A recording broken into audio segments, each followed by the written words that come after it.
पश्चिम उत्तर प्रदेश में जो आंकड़े रहते हैं अमूमन, वो कांग्रेस के पास जो आधार वोट है, तो वो आधार वोट उनका पश्चिम उत्तर प्रदेश में है नहीं, कि सिर्फ राहुल गांधी और अखिलेश यादव का साथ आना पश्चिम उत्तर प्रदेश के लिए नाकाफी है। और समाजवादी पार्टी जो है वो लगभग 47 सीटों के आसपास 2017 में आई थी। पश्चिम उत्तर प्रदेश में तो उनकी बुरी गत हो गई थी। तो पहली जरूरत है कि एक विधानसभा सीट है और उस विधानसभा सीट में आपको 51% पे रहना है। चंद्रशेखर की जरूरत तो है, और 2017 से 22 तक तो भारतीय जनता पार्टी जो है बहुत प्रभावशाली पार्टी यहाँ बन गई पश्चिम उत्तर प्रदेश में। कई जिलों में तो सोपा साफ कर दिया था। हस्तिनापुर एक विधानसभा सीट है कि वहाँ जो जीतता है उसी की सरकार बनती है, एक वो है। फिर परफॉर्मेंस के वाइज हम देखें तो समाजवादी पार्टी का परफॉर्मेंस 2022 से इस बार बेहतर दिखता है। बस उनके साथ प्रॉब्लम यह है कि उनको कोई पार्टनर नहीं मिल रहा है। एक तो होता है राजनीतिक पार्टियों का गठबंधन, एक होता है जनता का गठबंधन, कि वो सामान्य सीटों पर जाटव लड़ाएंगे। तो इससे क्या होगा कि बसपा की तरफ जाने वाले जाटव और चंद्रशेखर आजाद की तरफ जाने वाले जाटव दलित वोट में पीडीए के फॉर्मूले पर सेंध लग सकती है और समाजवादी पार्टी को कुछ सीटें अधिक मिल सकती है। नमस्कार, बहुत स्वागत है आपका। आप देख रहे हैं इनकलाब हिंदी और मैं हूं आपके साथ माहिम खान।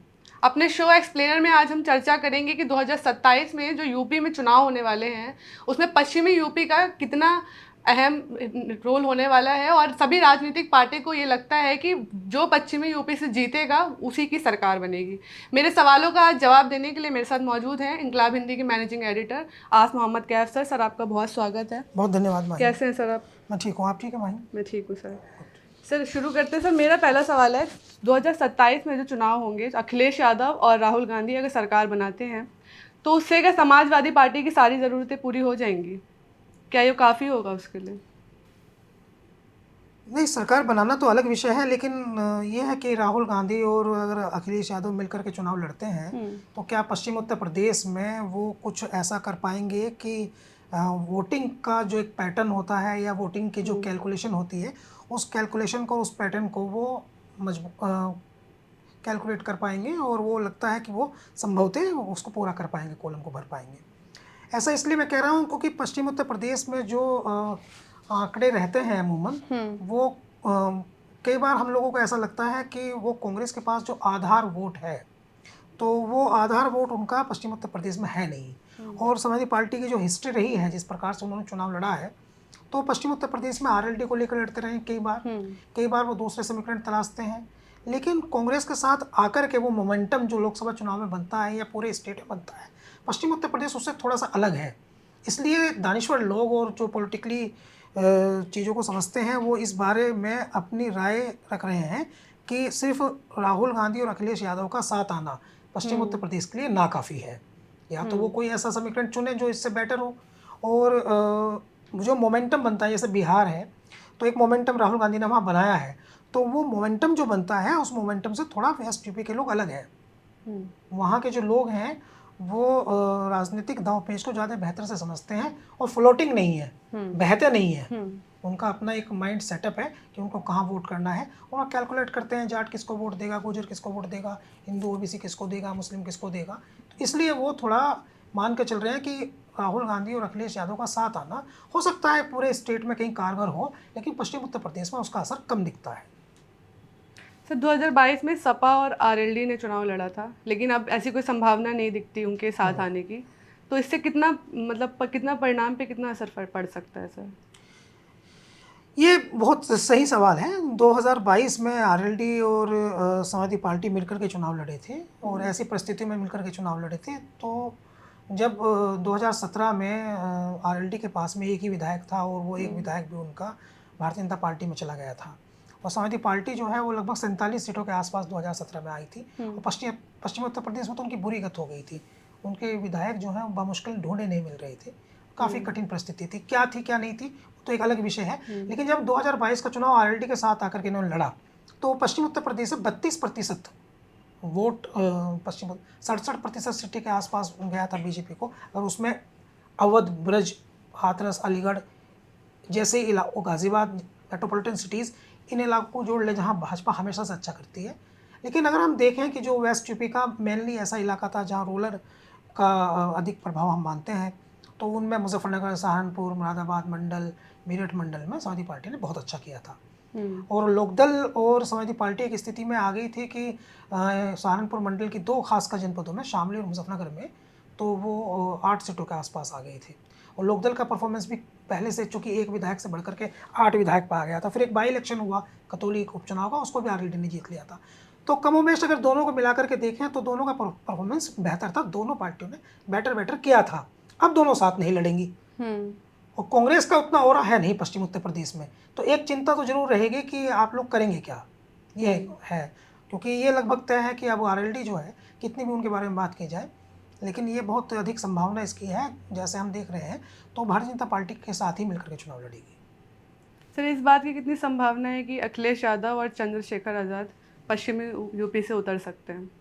ये एक्चुअली बहुत टिपिकल क्वेश्चन है, और हम इसको अगर हम ऐसे समझने की कोशिश करें तो जैसे पहला तो होता है राजनीति में नीड, हमको जरूरत क्या है।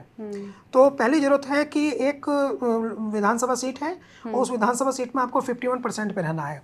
तो 51% जो है तब आप रहेंगे 51% पर, तो तब आप उस सीट को जीतोगे।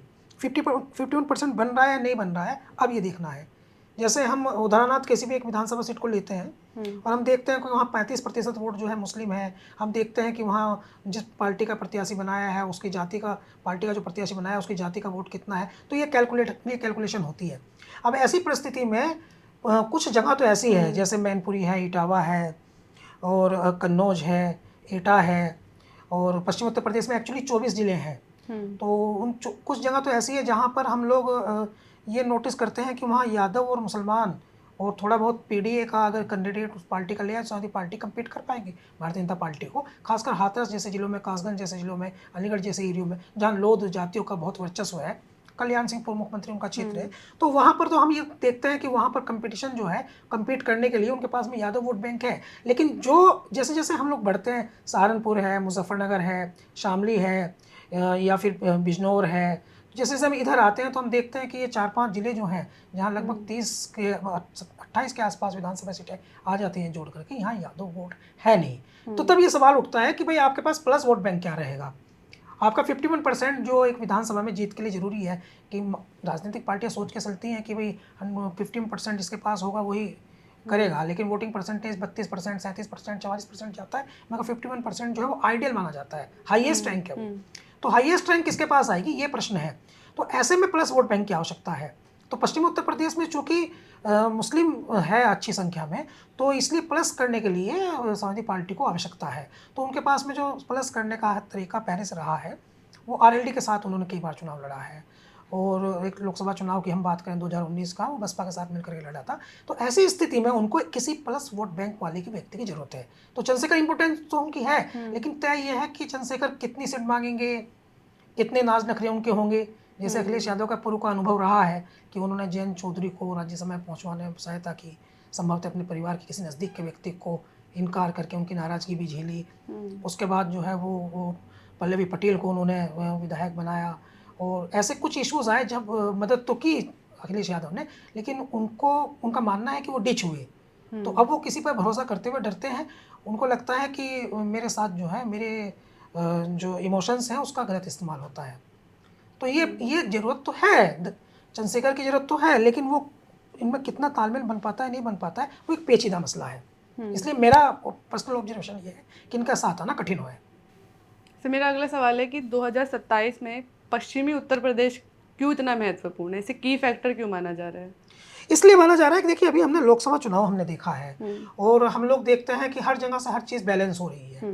देखिए, पूर्वांचल बैलेंस हो रहा है, और हम देखें अवध बैलेंस हो रहा है, और जो पश्चिम उत्तर प्रदेश के जहाँ 24 ज़िले हम मान के चलते हैं, आगरा भी आता है, अलीगढ़ भी आता है, फतेहपुर आता है, तो यहाँ पर जो है भारतीय जनता पार्टी 67% सीटों पर जीतती रही है। जो पिछले 2012-17 वो लगातार बढ़ता रहा है। 12 में तो एक स्थिति थोड़ी बसपा का प्रभाव था, तो वो अलग स्थिति थी। 2007 से 2012 तक बसपा का प्रभाव था। 2012 से 17 तक जब अखिलेश यादव मुख्यमंत्री थे, तब भी ये परसेंटेज गिरा, लेकिन इतना नहीं गिरा जितने की उम्मीद थी। और 2017 से 22 तक तो भारतीय जनता पार्टी जो है बहुत प्रभावशाली पार्टी यहाँ बन गई पश्चिम उत्तर प्रदेश में। कई जिलों में तो सोफा साफ कर दिया था।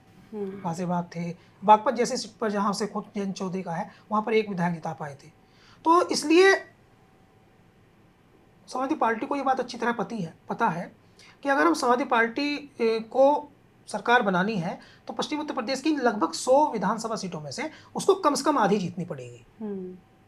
क्योंकि उनका 32% है और 67% गया इस भारतीय जनता पार्टी पर, बहुत अधिक। और कम तो कर रही है समाजवादी पार्टी, अभी 2022 में उसने कम तो किया है, तो इसलिए बहुत ज़रूरी है कि यहाँ उसको करना पड़ेगा। फिर एक और विधानसभा है यहाँ, इस तरह के आंकड़े बनते हैं, जैसे हस्तिनापुर एक विधानसभा सीट है, तो उसके बारे में कहते हैं कि वहाँ जो जीतता है उसी की सरकार बनती है, एक वो है। फिर परफॉर्मेंस के वाइज हम देखें तो समाजवादी पार्टी का परफॉर्मेंस 2022 से इस बार बेहतर दिखता है। बस उनके साथ प्रॉब्लम यह है कि उनको कोई पार्टनर नहीं मिल रहा है, और पार्टनर ढूंढने के लिए जो है वो एक नई ट्रिक अपनाई जा रही है। हम आगे बात करेंगे तो संभवतः उस पर भी चर्चा होगी। लेकिन पश्चिम उत्तर प्रदेश का बड़ा महत्व है, भारतीय जनता पार्टी बहुत स्ट्रॉन्ग है, जैसे गाजियाबाद है, नोएडा है, बुलंदशहर है, हाथरस, कासगंज, ये बेल्ट है, यहाँ तो एकदम अलीगढ़ है, सफाया कर देती है भाजपा, दूसरे के लिए स्पेस ही नहीं छोड़ती। थोड़ा बहुत चैलेंज मिलता है तो वो सहारनपुर में चैलेंज मिलता है, बिजनौर में चैलेंज मिलता है, मुरादाबाद में चैलेंज मिलता है, रामपुर में मिलता है, संभल में मिलता है, क्योंकि कई सीटों पर वहाँ 40-40, 50-50% मुसलमान आबादी है, तो वो कंसोलिडेट होकर एक तरफा पड़ती है, तो यहाँ इनको चैलेंज पड़ता है। तो इस दृष्टिकोण से अगर हम देखें तो वो ये है कि समाजवादी पार्टी की जो संभावित जीत है, अगर वो 2027 में उसे लगता है कि उसको सरकार बनानी है, तो ये बहुत ज़रूरी है कि भारतीय जनता पार्टी के जो ये किले बन गए हैं, जहाँ से वो 60-70 सीटें 70 सीटें तक आसानी से जीत के चली जाती है, 100 के 20 से, तो इनको तोड़ना बहुत ज़रूरी है, इसलिए इम्पोर्टेंस है इसकी। तो जाति के नए समीकरण बनते दिख रहे हैं, उससे क्या होगा, मतलब इससे चुनाव पर कितना असर पड़ेगा? यही वो ट्रिक है, मैंने अभी आपसे कहा था कि एक ट्रिक ऐसी है जिससे समाजवादी पार्टी जो है वो उसको उसके पास एक उम्मीद है।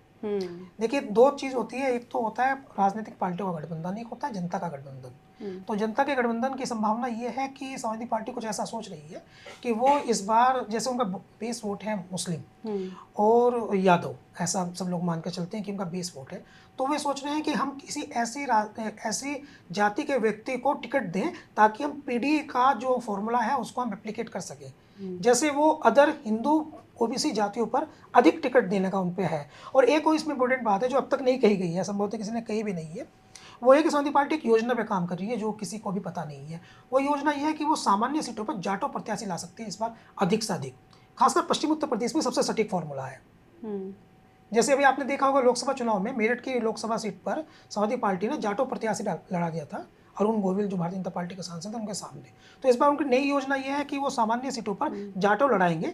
तो इससे क्या होगा कि बसपा की तरफ जाने वाले जाटों और चंद्रशेखर आज़ाद की तरफ जाने वाले जाटों दलित वोट में पीडीए के फॉर्मूले पर सेंध लग सकती है और समाजवादी पार्टी को कुछ सीटें अधिक मिल सकती है। अगर मैं ठीक हूँ तो ये लगभग 20 ऐसी विधानसभाएं हैं जो शॉर्टलिस्ट हुई है जहाँ सामान्य सीटों पर जाटों प्रत्याशी लड़ाया जा सकता है।